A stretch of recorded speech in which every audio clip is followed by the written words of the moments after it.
Okay, in last lecture, what we have completed was about diencephalon, epithalamus, thalamus, and hypothalamus. From here, lecture number 7, we will see the next part of the brain, that is midbrain, or you can say mesencephalon. So this mesencephalon, it is located between diencephalon and pons feruli. Here you can see, just a minute, 8 minute. Okay, so this is pons, ये सब Pond's varolii कहलाता है. This is diencephalon. तो इसके बीच में जो reason है, यहाँ से लेके यहाँ तक का जो रीजन है, इसको हम कहते हैं, ये वाला हिस्सा जो है ये मिड ब्रेन कहलाता है. ये क्या कहलाता है? Mid brain. ठीक है, तो ये मिड ब्रेन से हम लोग शुरू करने वाले हैं. तो ये मिड ब्रेन है. इट कंटेन्स सेरेब्रल एक्वाडक्ट और आइटर विच कनेक्ट्स थर्ड और फोर्थ वेंट्रिकल. यहाँ पे मैंने आपको बताया था कि किसको, यहाँ पे जो फोर्थ वेंट्रिकल है, it is connected with a duct. It is connected with a duct. यहाँ पे वो जो डक्ट है यहाँ पर रहती है. This duct is known as duct of Sylvian और यू कैन से आइटर. ठीक है, थर्ड और फोर्थ वेंट्रिकल को कनेक्ट करती है. यहाँ पे फिर से दिखा देते हैं हम लोग. ये पहला वेंट्रिकल है, ये एक, ये दूसरा वेंट्रिकल है, यहाँ पे ये थर्ड वेंट्रिकल है, ये थर्ड वेंट्रिकल है, और ये फोर्थ वेंट्रिकल है. ये फोर्थ वेंट्रिकल है. यहाँ पर भी ये पहला है, इसके पीछे ये दूसरा, ये तीसरा, और 4 नंबर वाला जो है यहाँ पर, ये फोर्थ वेंट्रिकल है. ठीक है, तो पहला, दूसरा, तीसरा और ये चौथा. पहला और दूसरा थर्ड वेंट्रिकल से यहाँ से कनेक्शन में है. ये कनेक्शन कहलाता है फोरामेन ऑफ मोनरो. इसको नाम हम लोगों ने क्या दिया है? ये हिस्सा यहाँ पे लिखा हुआ है फोरामेन ऑफ मोनरो. ठीक है, फोर्थ वाला हिस्सा थर्ड वाले से जहाँ पे कनेक्ट है, वो एक डक्ट के जरिए कनेक्ट है. ये डक्ट कहलाती है एक्वाडक्ट ऑफ सिल्वियन और यू कैन से एक्वाडक्ट. और एक और नाम दिया हुआ है इसका, इसको कहते हैं आइटर. समझ में आया? ठीक है. अब this midbrain is made up of corpora quadrigemina. It is made up of corpora quadrigemina. नाम थोड़ा सा मुश्किल पड़ता है याद करने में, but you will get to use. ठीक है, corpora quadrigemina. This corpora quadrigemina is nothing but these are corpora quadrigemina. It is nothing but 4 round elevations. गोल हिस्सा, उभार किया हुआ हिस्सा जो होता है, उभरा हुआ हिस्सा जो होता है, राउंड एलिवेशन किसके अंदर? मिड ब्रेन में. उसको कहते हैं हम लोग कॉर्पोरा क्वाड्रिजेमिना. यहाँ पे आप देख सकते हो, यहाँ पे मार्क किया हुआ है कॉर्पोरा क्वाड्रिजेमिना. और कॉर्पोरा क्वाड्रिजेमिना यहाँ पे 4 एलिवेशंस, क्या लिखा हुआ है? 4. तो ये देखिए, ये एक नंबर 1, ये नंबर 2, ये नंबर 3 और ये नंबर 4. ये इस तरीके से 4 एलिवेटेड हिस्सा यहाँ पे जो मौजूद है, ये चारों एलिवेटेड हिस्सा, उभरा हुआ हिस्सा आपका क्या फॉर्म करता है? मिड ब्रेन फॉर्म करता है, जिसको हम लोग नाम दिए हैं कॉर्पोरा क्वाड्रिजेमिना. ठीक है, so this corpora quadrigemina it is made up of 2 parts. ऊपर वाले जो एलिवेशंस हैं उसको कहते हैं सुपेरियर कॉलिक्यूला. ऊपर वाले हिस्से 1 नंबर और 2 नंबर वाला जो है उसको कहते हैं सुपेरियर कॉलिक्यूला. और नीचे वाले जो हिस्सा है उसको कहते हैं इन्फेरियर. इन्फेरियर को नीचे कहते हैं और सुपेरियर वाले को ऊपर वाला कहते हैं. ठीक है, सुपेरियर का मतलब होता है ऊपर, इन्फेरियर का मतलब होता है नीचे. तो कॉर्पोरा क्वाड्रिजेमिना के अंदर सुपेरियर कॉलिक्यूला और इन्फेरियर कॉलिक्यूला होते हैं. यहाँ पे 2 सुपेरियर कॉलिक्यूला हैं और 2 इन्फेरियर कॉलिक्यूला है. समझ में आया? 2 superior colliculi, this colliculi are involve in visual reflex. यानी देखने वगैरह का जो हमारा रिफ्लेक्स होता है, अचानक से किसी का सामने आ जाना, नज़र के सामने से किसी चीज़ का गुजर जाना, तो these reflexes are known as visual reflex. तो जो 2 सुपीरियर कॉलिक्यूलाए हैं, ये किस में इन्वॉल्व हैं? विजुअल रिफ्लेक्स के अंदर इन्वॉल्व हैं. ठीक है, और नीचे जो इन्फेरियर कॉलिक्यूलाए हैं, this inferior colliculi are involve in auditory reflex. Auditory का मतलब होता है सुनने वाले जितने रिफ्लेक्स होते हैं, अचानक से किसी चीज़ की आवाज़ आना, किसी चीज़ का गिरना और उसकी आवाज़ आना, ये तमाम तरीके के जो रिफ्लेक्स हैं वो किस में आते हैं? ऑडिटरी रिफ्लेक्स में आते हैं. तो this corpora quadrigemina it is made up of 2 parts. The first part is known as superior colliculi. जो कितने होते हैं? 2 होते हैं. 2 सुपीरियर कॉलिक्यूलाए और 2 इन्फेरियर कॉलिक्यूलाए. ठीक है, तो ये क्या हमारा ये हिस्सा किस में आता है? मिड ब्रेन के अंदर आता है. Mid brain also contains inferior side thick fibrous track, जो इन्फीरियर साइड है नीचे की तरफ जो है फाइब्रस ट्रैक जो होते हैं यहाँ पर, एक मिनट, ठीक है, सेरेब्रल पेडंकल, ये नीचे की तरफ ये वाला हिस्सा जो है, अलग कलर से बता देते हैं यहाँ पे, ये वाला हिस्सा जो नीचे की तरफ आ रहा है, ये हिस्सा, ये हिस्सा, हाँ ये दोनों हिस्सा, ये जो इस तरीके से हिस्सा है ना, ये हिस्सा कहलाता है सेरेब्रल पेडंकल।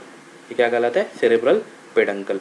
सो ये हमने सेरेब्रल पेडंकल और यू कैन से क्यूरक्यूरा सेरिबेराई, इसको कहते हैं क्यूरक्यूरा सेरिबेराई और cerebral peduncle. Mid brain also contains inferior, नीचे की तरफ थिक फाइब्रस ट्रैक, ये जो फाइबर से बना, ये हिस्सा जो है, ये पूरा हिस्सा फाइबर से बना हुआ है, इसको कहते हैं फाइब्रस ट्रैक। तो ये जो फाइब्रस ट्रैक है ये कहलाता है cerebral peduncle which is also a part of mid brain. तो मिड ब्रेन के हम लोगों ने दो पार्ट देखे, कॉर्पोरा क्वाड्रिजेमिना जो कि दो हिस्सों में डिवाइडेड है, सुपीरियर कॉलिक्यूलाई, इन्फीरियर कॉलिक्यूलाई, और जो दूसरा हिस्सा है वो कहलाता है सेरेब्रल पेडंकल और क्यूरक्यूरा सेरिबेराई। ठीक है, इसके बाद दीज फाइबर्स, और ये जो फाइबर है, ये जो फाइबरस जो ट्रैक है, these fibre forms reticular activating system. मैंने आपको बताया था कि दैट ब्रेन के जो पार्ट्स हैं वो एक दूसरे से कनेक्टेड रहते हैं। ये कनेक्शन बाय एक सिस्टम के जरिए होता है जिसको कहते हैं रेटिकुलर एक्टिवेटिंग सिस्टम। ठीक है, it connects reticular activating system. और ये जो फाइबर है, जो मिड ब्रेन का, जो मिड ब्रेन के अंदर ये जो फाइबर है, ये फाइबर इस मिड ब्रेन को सेरेब्रम से कनेक्ट करता है। किससे कनेक्ट करता है? सेरेब्रम से, जो कि फोर ब्रेन का पार्ट है। तो मिड ब्रेन और फोर ब्रेन दोनों एक दूसरे से कनेक्टेड है by RAS. RAS is reticular activating system and this fibers made RAS system. तो ये जो फाइबर है रैश के अंदर मौजूद है और यही रैश मिड ब्रेन को फोर ब्रेन से कनेक्ट करता है। ठीक है, near the centre of mid brain masses of grey matter scattered in white matter is called as red nucleus.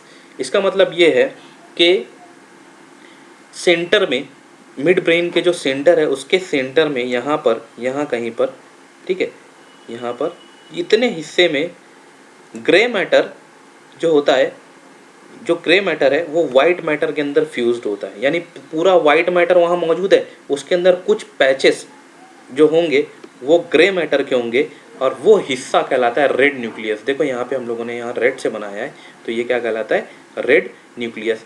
So this red nucleus plays important role in different types of functions like controlling posture, muscle tone and modifying some motor activity. So these are the roles which are played by this red nucleus or you can say midbrain. So this red nucleus or midbrain plays an important role in controlling the posture. Body का जो posture है उसको maintain करने का काम कौन करता है? मिड ब्रेन करता है। मसल स्टोन वगैरह को मेंटेन करने का काम कौन करेगा? मिड ब्रेन करेगा। और मॉडिफाइंग सम मोटर एक्टिविटी का काम भी कौन करने वाला है? मिड ब्रेन करने वाला है। ठीक है, सो दिस रीजन, देखो बिलो डायनसेफेलॉन, ये जो उभार किए हुए हिस्से हैं, ये हिस्सा मिड ब्रेन का है, कॉर्पोरा क्वाड्रिजेमिना हम लोग कहते हैं उसको। तो ऊपर वाला जो गोल हिस्सा है इसको हम लोग कहते हैं सुपीरियर कॉलिक्यूलस और यू कैन से सुपीरियर कॉलिक्यूलाई। ये वाला हिस्सा रेड कलर से जो मैं बना रहा हूँ ये सुपीरियर है। ठीक है, और नीचे वाला जो हिस्सा है, ये वाला हिस्सा, ये वाला हिस्सा, ये है इन्फीरियर कॉलिक्यूलस। ये क्या है? इन्फीरियर कॉलिक्यूलस। इसी के नीचे से देखो आप, यहाँ पे एक फाइबर लाइक स्ट्रक्चर यहाँ से निकल रहा है। हम ये इरेज कर देते हैं। देखो ये इसी के नीचे से एक फाइबर लाइक स्ट्रक्चर इस तरीके से निकल रहा है, ये फाइबर है, यहाँ से ये फाइबर है।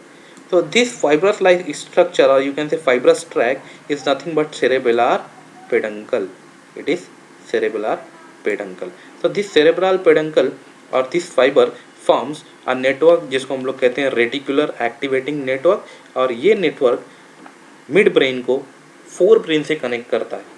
ठीक है, और different parts of the brain को कनेक्ट करता है। तो हम लोगों ने यहाँ देखा mid brain contains corpora quadrigemina जो कि दो चीज़ों से मिलकर बना है, सुपेरियर कॉलिक्यूलाई, इन्फेरियर कॉलिक्यूलाई और सेरेब्रल पेडंकल। ठीक है, सो ये इतना हिस्सा जो है वो मिड ब्रेन के अंदर आता है। ठीक है, नेक्स्ट इज हाइंड ब्रेन और यू कैन से रोम्बेनसेफेलॉन। हाइंड ब्रेन का मतलब होता है पीछे का हिस्सा। ठीक है, अगर आप यहाँ देखें ये हिस्सा, यहाँ पे लिखा हुआ है हाइंड ब्रेन, ये देखिए ये hind brain. Hind brain contains pons, ये वाला हिस्सा, मेडुला ऑब्लोंगेटा, ये वाला हिस्सा, और सेरेबेलम ये वाला हिस्सा, पीछे का जो हिस्सा है जिसको हम लोग छोटा दिमाग कहते हैं, सेरेबेलम जिसको हम लोग कहते हैं छोटा दिमाग, पीछे की तरफ जो होता है उसको कहते हैं सेरेबेलम। उसके सामने there is a elevated region जिसको हम लोग कहते हैं मेडुला ऑब्लोंगेटा। यहाँ पे ये है, ये मेडुला ऑब्लोंगेटा है, ये पॉन्स है, ये वाला हिस्सा पॉन्स वेरुला है, ये वाला हिस्सा यहाँ से ये इतना हिस्सा पॉन्स वेरुला है, ये मेडुला है, ठीक है, ये सेरेबेलम है, ये इतना हिस्सा पूरा सेरेबेलम है, ठीक है। तो ये तीन जो चीज़ें हैं ये हाइंड ब्रेन के अंदर आती हैं। It contains pons varolii, this is pons, contains pons, medulla oblongata, it contains medulla oblongata and cerebellum, and ये cerebellum। so these three regions made hind brain, ठीक है। under the brain stem there is round bulge called as pons veruli, ठीक है। Brain stem कहते हैं mid brain, Pond's और medulla को मिलाकर तीनों को जो चीज़ें बनती है उसको कहते हैं ब्रेन स्टेम, ठीक है। तो बल्जिंग वाला हिस्सा यहाँ पर, ये अंदर की तरफ, ये देखिए ये जो हिस्सा ये मिड ब्रेन है, अंदर की तरफ ये वाला हिस्सा जो है मिड ब्रेन है। मिड ब्रेन के नीचे एक एलिवेटेड हिस्सा, राउंड बल्ज किया हुआ हिस्सा है, उसको कहते हैं pons varolii. It contains cross bands of nerve fibres which connects through cerebellum, cerebellar lobes, medulla oblongata and spinal cord. इसके आगे क्या होता है, नर्व फाइबर होते हैं। ये नर्व फाइबर किसको कनेक्ट करते हैं, सेरेब्रम को, सेरेब्रल लोब्स को। यहाँ पे ध्यान दीजिए, यहाँ पे लिखा हुआ है सेरेबेलार लोब्स, सेरेब्रम का लोब नहीं, सेरेबेलार लोब्स। मतलब सेरेबेलम के अंदर जो दो हिस्से होते हैं, दो लोब होते हैं, सेरेबेलार हेमिस्फीयर और सेरेब्रम हेमिस्फीयर, दोनों में डिफरेंस है, ठीक है। सेरेब्रम हेमिस्फीयर सेरेब्रम का पार्ट है, सेरेबेलार हेमिस्फीयर सेरेबेलम का पार्ट है, ठीक है। तो वो याद रखना है आपको, ठीक है। Cerebellum is the second largest part of the brain. यहाँ पे जो सेरेबेलम है, it is the second largest part. The first largest part is cerebrum, the second is cerebellum, ठीक है। अब जो सेरेबेलम है ये दो हिस्सों में डिवाइड होता है। ऊपर से अगर मैं उसको वर्टिकली डिवाइड करूँ तो दो लोब्स के अंदर वो डिवाइड होता है, उसको कहते हैं सेरेबेलार लोब्स, और यू कैन से सेरेबेलार हेमिस्फीयर। ये देखो ये एक हेमिस्फीयर है, यहाँ पे आधा हिस्सा कट करके बताया हुआ है, सजाइटल सेक्शन है यहाँ पर। ये एक सेरेबुलर हेमिस्फीयर है, ये एक सेरेबुलर हेमिस्फीयर है। इसी के जैसे दूसरा भी यहाँ पे मौजूद, ये पूरा हिस्सा है। अगर मैं इसको वर्टिकल यहाँ से कट करूँ, यहाँ से इसको अगर मैं कट करता हूँ, ये ऊपर के हिस्से से अगर मैं इसको इस तरीके से कट करता हूँ यहाँ से, ठीक है। तो यहाँ से जब कट करोगे आप, तो ये कट करने के बाद ये इस तरीके से कुछ दिखेगा, ठीक है। तो ये एक हिस्सा एक सेरेब्रल हेमिस्फीयर है, इसके बाजू वाला हिस्सा दूसरा। तो ये दो सेरेब्रल हेमिस्फीयर हो गए। कितने हो गया, दो cerebral hemisphere. It composed of white matter with in a layer of grey matter. ये जो सेरेब्लम है, ये सेरेब्लम ज़्यादातर वाइट मैटर से बना हुआ है। हालांकि हम लोगों ने इससे पहले जितनी भी चीज़ें पढ़ी तो ज़्यादातर जो बाहरी हिस्सा था वो ग्रे मैटर से बना हुआ था और अंदर का जितना हिस्सा था वाइट मैटर से था। लेकिन यहाँ पे it is composed of white matter, ज़्यादातर हिस्सा जो बाहर का मौजूद है वो वाइट मैटर से बना है और अंदर का जो कम वाला हिस्सा है वो ग्रे मैटर से बना है, जिसको हम लोग, ठीक है। सो ज़्यादातर हिस्सा, अंदर का जो ज़्यादातर हिस्सा है वो वाइट मैटर है, बाहर एकदम जो ग्रे मैटर है वो एकदम कम होता है, थिन लेयर होती है।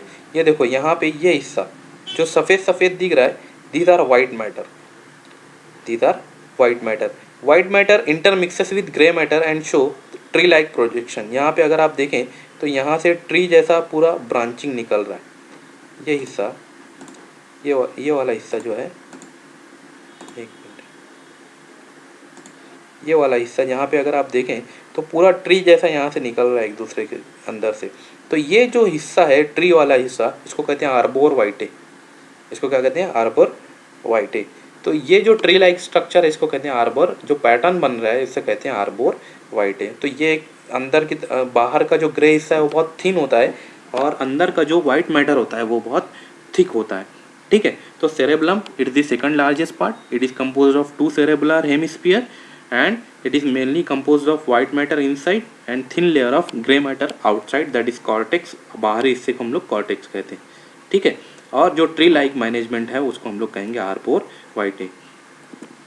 Next, the surface of cerebellum shows gyri and sulci. इससे पहले मैंने आपको बताया कि एलिवेटेड हिस्सा देखो ये इस तरीके से, यहाँ पे ये एलिवेटेड हिस्सा है, ये गायराई, ये क्या है, ये गायराय है। और ये डिप्रेशन वाला हिस्सा, ये डिप्रेशन वाला हिस्सा क्या कहलाता है, सल्साय और शुल्काय। ठीक है, तो ये जाराय एंड सल्साय, तो दोनों उसके अंदर मौजूद है। 30 million neurons lie in cortex region. कितने न्यूरॉन्स प्रेजेंट रहते हैं सेरेबेलम में, 30 मिलियन। ठीक है, cerebellar peduncles connect cerebellum to the other parts of the central nervous system. ये मैंने आपको बताया इससे पहले भी। सेरेबेलम के कुछ फंक्शंस हैं, ठीक है, तो वो फंक्शंस हम लोग देखते हैं। सेरेबेलम में it maintains equilibrium of body, body का इक्विलिब्रियम मेंटेन करने का काम है। बैलेंसिंग ऑफ बॉडी, बॉडी का जो बैलेंस वगैरह है वो उसको मेंटेन करता है सेरेबेलम। ओरिएंटेशन, डायरेक्शन वगैरह मेंटेन करने का काम कौन करता है, सेरेबेलम करता है। Moderation of voluntary movements of muscle tone, moderation का मतलब होता है उसके अंदर जो कमी और पेशी है उसको बराबर से करना। वॉलंटरी मसल्स यानी जो आपके विल पावर में होते हैं, ऐसे मसल्स को कंट्रोल, ऐसे मूवमेंट्स को कंट्रोल करना, वॉलंटरी मूवमेंट्स को कंट्रोल करना किसका काम है, सेरेबेलम का काम है। ठीक है, न्यूरोमस्कुलर एक्टिविटी को कंट्रोल करना, it regulates neuromuscular activity. Control of rapid activity like walking, running, jumping, all this activities of cerebellums are involuntary. Sorry, यहाँ पे control of rapid activity like walking, running, jumping, ये तमाम चीज़ों को कौन control करता है, सेरेबेलम कंट्रोल करता है। उसके अलावा ऑल एक्टिविटीज़, यहाँ पे वॉलंटरी का लिखा था ना, अब इनवॉलंटरी भी आ गया यहाँ पे। इनवॉलंटरी मतलब जो आपके विल पावर में नहीं होता, वैसी मूवमेंट्स को कंट्रोल करने का काम भी कौन करता है, सेरेबेलम करता है। तो हम लोगों ने दो चीज़ों को यहाँ पे कंप्लीट किया है, एक होता है पॉन्स फेरुला, एक होता है सेरेबेलम जो कि हाइंड ब्रेन का पार्ट है, लास्ट पार्ट है ब्रेन का, हाइंड ब्रेन, पॉन्स फेरुला, सेरेबेलम। इसका जो थर्ड है वो है मेडुला ऑब्लोंगेटा। यहाँ पे ये हिस्सा, ये वाला हिस्सा क्या है, मेडुला ऑब्लोंगेटा। अब यहीं ये जो मेडुला ऑब्लोंगेटा है, यहाँ से नीचे की तरफ जो आता है, यहाँ से नीचे की तरफ निकलता है स्पाइनल कॉर्ड। स्पाइनल कॉर्ड जिसको हम लोग उर्दू के अंदर शायद हराम मगज़ की बत्ती कहते हैं। तो ये जो स्पाइनल कॉर्ड है आपकी रीढ़ की हड्डियों के बीच में से होके गुजरती है, जो कि नीचे तक जाएगी। तो medulla oblongata it continues downwards as spinal cord. ठीक है, so it is the posterior conical part and continues as spinal cord. It has inner grey matter. यहाँ पे उल्टा पूरा सिस्टम है। जैसे पहले जो ब्रेन के पार्ट्स हम लोगों ने देखे उसके अंदर ऐसा होता था कि ग्रे मैटर बाहर रहता था और वाइट मैटर अंदर की तरफ रहता था। ठीक है, लेकिन मेडुला ऑब्लोंगेटा के अंदर ये उल्टा हो गया है कि इनर ग्रे मैटर कहाँ पर है, अंदर की तरफ मौजूद है, और आउटर में क्या मौजूद है, वाइट मैटर मौजूद है। It is opposite, exactly opposite to the other part of the brain. So this medulla oblongata is involve in different types of functions. Number one, it controls involuntary movements like heartbeat, respiration, vasomotor activity, peristalsis, coughing, खांसना, sneezing, छींकना वगैरह, swallowing, निगलना, vomiting, yawning, मतलब यौन करने का मतलब होता है जमाई लेना। ठीक है, heart beat, respiration, vasomotor activity, peristalsis, coughing, sneezing, so these all activities are involuntary. आप इसको खुद से कंट्रोल नहीं करते। आप हार्ट बीट को कंट्रोल कर सकते हो क्या, नहीं। सांस लेने को कंट्रोल कर सकते हो क्या, कि नहीं अभी मैं सांस ले रहा हूँ बाद में सांस ना लूँ, नहीं। तो ये जो ये एक्टिविटीज़ हैं, these activities are involuntary in action. So these involuntary activities are controlled by this medulla oblongata, which is a part of hind brain. The activity of medulla contains, the cavity of medulla contains fourth ventricle। यहाँ पे मैंने आपको बताया कि ventricle, ये इससे पहले वाले हिस्से में बताया मैंने आपको, ये जो फोर्थ वेंट्रिकल है, ये फोर्थ वेंट्रिकल कहाँ पे होता है, ये मेडुला में है। ये फोर्थ वेंट्रिकल कहाँ है, मेडुला में है। थर्ड वेंट्रिकल कहाँ पर मौजूद है, डायनसेफलॉन में। कहाँ मौजूद है, डायनसेफलॉन में। ये याद रखना है आपको। फोर्थ वेंट्रिकल को कहते हैं मेटासील, थर्ड वेंट्रिकल को कहते हैं डायोसील। ठीक है, next, it has rods of posterior, it has roots, it is roots not roots, it has roots of posterior choroid plexus। क्या है उसके पास, पोस्टेरियर कोरॉइड प्लेक्सस है, जो कि क्या सिक्रेट करता है, cerebrospinal fluid. This cerebrospinal fluid is responsible for absorbance of mechanical injury, like shock absorber का काम करता है ब्रेन के अंदर, हम लोगों ने शुरू के पार्ट्स के अंदर उसको देखा हुआ है। So this was hind brain and mid brain.